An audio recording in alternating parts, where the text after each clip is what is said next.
IPL 2024 season కోసం మంగళవారం Dubai వేదికగా ఆటగాళ్ల మినీ వేలం జరిగిన విషయం తెలిసిందే. ఈ వేలంలో ఐపీఎల్ చరిత్రలోనే కనీ విని ఎరగని రికార్డులు బద్దలయ్యాయి. అత్యధికంగా Australia star pacer Mitchell Starc ను ఏకంగా 24.75 కోట్లు పెట్టి కోల్కతా నైట్ రైడర్స్ కొనుగోలు చేసింది. గతంలో ఏ ఆటగాడికి కూడా ఎంత భారీ మొత్తం చెల్లించలేదు ఏ ఐపీఎల్ ఫ్రాంచైజీ కూడా. అయితే అంతకంటే ముందు ఆస్ట్రేలియా కెప్టెన్ ప్యాట్ కమిన్స్ ను 20.50 కోట్లకు సన్ రైజర్స్ హైదరాబాద్ కొనుగోలు చేసింది. స్టార్ కొనుగోలు కంటే ముందు ఐపీఎల్ చరిత్రలోనే రికార్డు ధరగా కమిన్స్ కు చెల్లించిన మొత్తం నిలిచింది. కానీ ఆ రికార్డు ఇదే వేలంలో బ్రేక్ కావడం విశేషం. ఈ మినీ వేలంలో ఎస్ఆర్హెచ్ ఎంతో దూకుడుగా వ్యవహరించింది. Travis Head, Pat Cummins, Wanindu Hasaranga, Jaydev Unadkat, Akash Singh, Jhathavedh సుబ్రహ్మణ్యన్లను కొనుగోలు చేసింది. ఈ మినీ వేలం తర్వాత ఎస్ఆర్హెచ్ టీం బలపడిందా లేక మరింత బలహీనపడిందా అనే అనుమానాలు హైదరాబాద్ అభిమానుల్లో నెలకొన్నాయి. అసలు మినీ యాక్షన్ తర్వాత ఎస్ఆర్హెచ్ పూర్తి టీంను పరిశీలించి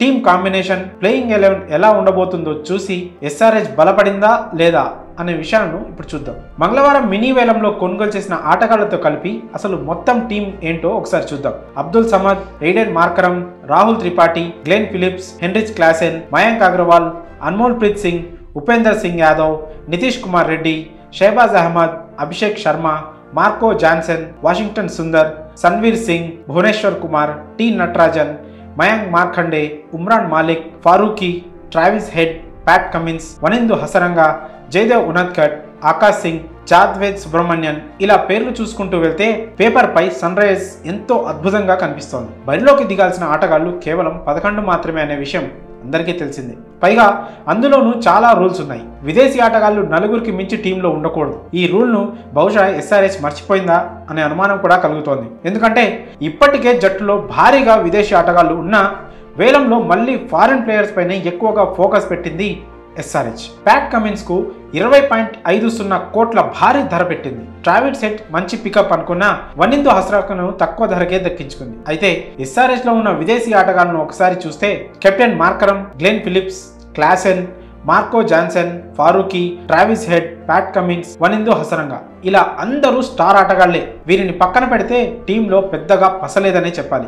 ఎస్ఆర్హెచ్ బలం అంతా విదేశీ ఆటగాళ్లే. కానీ టీంలో ఉండాల్సింది 4 మాత్రమే. మరి ఇంతమంది స్టార్ ఆటగాళ్లలో ఓ 4ని మాత్రమే ప్లేయింగ్ 11లో ఉంచడం SRH head coach, team management కు పెద్ద సమస్యగా మారింది. కెప్టెన్ గా ఉన్న మార్కరమ్ ఖచ్చితంగా టీంలో ఉండాల్సిందే. అతని స్థానంలో వేరే విదేశీ ఆటగాడిని కెప్టెన్ చేసినా అతన్ని కూడా టీంలో ఉంచాలి. ఇక మిగిలింది 3 స్థానాలు. వారిలో భారీ ధర పెట్టి కొన్న కమిన్స్ కూడా టీంలో ఉంటాడు. ఇక 2 స్థానాల్లో ఓపెనర్ గా ట్రావిస్ హెడ్, ఆల్రౌండర్ గా మార్కో జాన్సన్ ను ఆడించే అవకాశం ఉంది. దీంతో మిగతా స్టార్ ప్లేయర్లందరూ బెంచ్కే పరిమితం అవుతారు. ఈ రకంగా ఫారిన్ ప్లేయర్ల విషయంలో ఎస్ఆర్హెచ్ స్ట్రాటజీ విఫలమైందనే చెప్పాలి.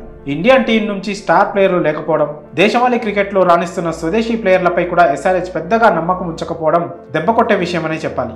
ఎస్ఆర్హెచ్ ప్లేయింగ్ 11 అంచనా వేస్తే Travis head, Abhishek Sharma opener గా రావచ్చు. వన్ డౌన్ లో రాహుల్ త్రిపాఠి, మిడిల్ ఆర్డర్ లో మార్కరమ్, మయాంక్ అగర్వాల్, ఇక చివర్లో ఆల్రౌండర్ల రూపంలో Marco Jansen, Washington Sundar, Pat Cummins రావచ్చు. ఉమ్రాన్ మాలిక్ హార్ట్ హిట్టర్ గా టీంలో ఉండొచ్చు. ఇక చివర్లో భువనేశ్వర్ కుమార్, నటరాజన్ క్వాలిటీ పేసర్లుగా టీంలో ఉంటారు.